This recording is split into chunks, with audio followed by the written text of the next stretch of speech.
Shields. There's rumors that you're gonna come back and fight her. What? Everybody's talking about it, or in the boxing circuit. The rumor that I heard was that I said that unless somebody had 15, 20 million, don't even call me about it. That's what I'm talking about. That's what we like. Laila, I'm here with my team. I got great news for you. We got the 15 million. Let's make a fight between me and you, the best versus the best. The greats versus the greats. The GWOAT versus Muhammad Ali's daughter, Laila Ali. Let's make it happen. You are the one with the most acclaim. You are the most popular name. And by the way, you were undefeated and a champion and a knockout artist. Ali is a hard name to beat. You brought it up. You brought it up. I know that you're a happily married woman with children. Are we talking about coming out of retirement? What are your plans, Laila Ali? Well, I will tell you this. Have I been sitting around thinking about boxing? No. But lately, there's been a little chatter. And at the end of the Claressa Shields? Yes, I'm two-time Olympic gold medalist, undefeated. Yes, which is amazing. She's been calling me out. She's taken offense to some things that I've said in the past that had nothing to do with her. And, you know, people are asking me, would you come back? Well, I have to be inspired by the opponent. I have to be inspired by the purse. I don't need to do it. I have to want to do it. Is she an inspiring opponent? Is she? Of course, absolutely. So now especially it's a matter that mouth. So now it's a matter especially of that mouth. If that because mouth when it's raises personal, the purse high enough. When it's personal, that starts a fire, right? And when the money's right and it makes sense, then why not? Something I always wanted to ask you, you know, and this one hurt me, man. What happened with you and Laila? Oh. Yeah, but you said at one point in time you had Laila's number in your phone as Big Sis Laila. Yep. How did we go from that to here? I won a world championship at 168, super middleweight. Okay. She was champ there. And then people start making comparisons. And when I feel like they start making comparisons, that's when like the texts and the good luck stuff from Laila stopped. And once I won the fight at super middleweight, I think in the interview they asked me, you know, Claressa, so what did this say? I'm like, this proves that I'm the best woman fighter in the world, you know? And I think that that may have rubbed her the wrong way. And I think she felt some type of way about that. But I think with her being Muhammad Ali's daughter, everybody has always just bowed down to her. You know, she did an interview saying, I don't know if it was Sway or The Breakfast Club, I don't know, saying she just point blank knocked me out. And then from there, it was smoking the city. Oh my goodness. So, cause you already know I don't even play like that. I don't play like that. And then the thing is, she keeps saying, why not? You know, if I'm more about, let's not talk about it, let's be about it. If you really the best, right now, if Laila Ali wanted to spar, I would spar her right now. Don't matter. Okay, so why didn't the fight happen? Because I'm seeing the back and forth. Yeah. And Laila said, I need 5 million.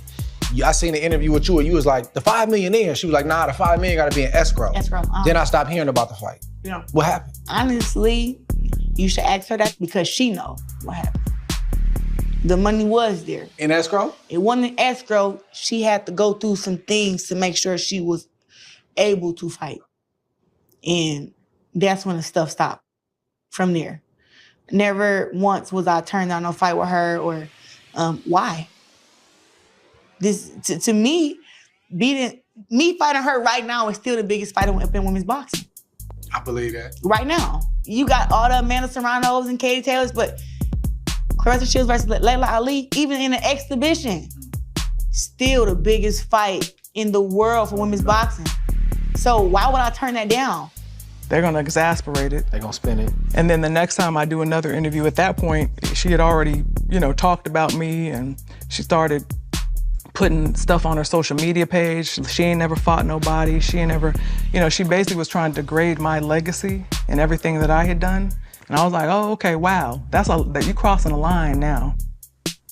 You can think you can beat me. I see the look in your eyes. I see you going there. I'm just saying, you can think that. Right. That's fine. You're supposed to think that. Yeah, of course. But to start going in on my legacy and what I have and haven't done and all these things, I was like, wow, that's a lot. You know, so that's kind of what happened. I think that I don't have any hard feelings against Claressa in general because I got a lot going on over here, you already know, to be worried about any of these young girls like that. Elephant, before you get off, before I let you go. It's not even an elephant. Oh, damn. What's It's not even an elephant. It's not even an elephant. Okay. Is it possible one of the biggest fights of all time, the matchup between you and Claressa Shields, could ever take place? Is it possible? Because that's what people want to know. What would it take? It's absolutely possible. Okay, so now let's say it again. When you fought Jackie, you were 23, she was 39. Claressa's 25 and you're 42. Tell me how you get, how you think, how does it go? The thing is this, I am 42, right? Which, you know, you have to take that in consideration. I'm not gonna be what I was, exactly what I was, right? But I am a healthy 42. I'm not a 42 that's just been sitting around. I'm a 42 who doesn't drink, doesn't smoke, eats clean, takes supplements, been training all these years. Zero losses, zero losses. Zero losses. Oh yeah, well I mean they're supposed to know that already. I don't know how to lose, first of all. Woo! What you say? I don't know how to lose. I do not know how to lose. It's impossible. So the thing is, but that's all talk, right? So let's just focus on the facts. The fact is that she is just not physically big enough or strong enough to handle me. And she does not have enough skill to keep me off of her. So these are just the facts. So what I'm saying is, if I decide to come forward and come after you, you are not strong enough and you do not box well enough to keep me off of you. Because I can street fight, I can just come in and brawl, okay? Or I can box. Now, if I decide to box you, yes, people can say, oh, from her side, oh, she's faster, she this, she's that. It's like, okay, that remains to be seen. But we have seen her in the ring with, and I'm not going to take anything away from her and her opponents because we all have to fight some people who just aren't as talented or just some dog meat. I had to do it. Right. But you still have to look at how they handle them. You have not been able to get these girls out of here. You don't have no power. So when you're dealing with somebody who is an Ali, know how to sit down on it, know how to sit down on punches. Come on. Know how to tweak it, know how to tweak the hips. So the only thing I have to do is be in shape. I don't have to learn nothing new. You're already in shape, but you ain't fighting shape. I'm not in fighting shape. But how long would it take you? How long would it take you? If I would give myself, because again, we're talking about something I've never done before. Right. So I would give myself a little more time than I actually think I need. So I would say 8 months. I would take 8 months because you're talking about getting in shape. You're talking about getting your speed and your reflexes back. You're talking about sparring. You're talking about just getting back in that mindset of going to war, which is something I haven't done in a long time. Right. But is it right here beneath the surface? Absolutely. You know, and I have my reasons for why I would want to do it, and I'm not going to reveal those now because a lot of people would say, you know, hey, you know, why don't you just enjoy life? Well, you never know what I got deep down, some unresolved issues I might want to deal with. You still got that bite, Laila. Absolutely. You still got that bite. I can look in your eyes. I see it right here, right there. I see it right there. Listen, let me tell you something. You know what I love to do the most? Kick behind.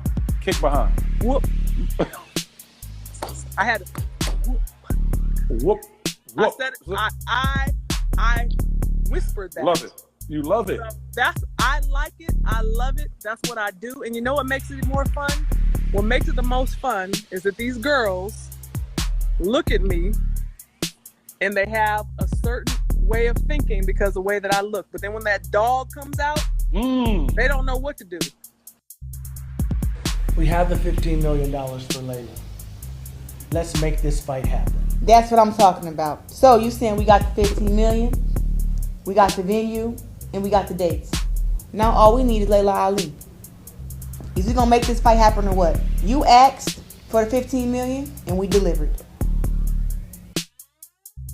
And I'm gonna ask, I don't need the details, but was it a potential fight with y'all? Was that real? I think that when I said that I'd be willing to fight for the right amount of money, I definitely got some phone calls. Okay. And if that money would have came about back then, not now.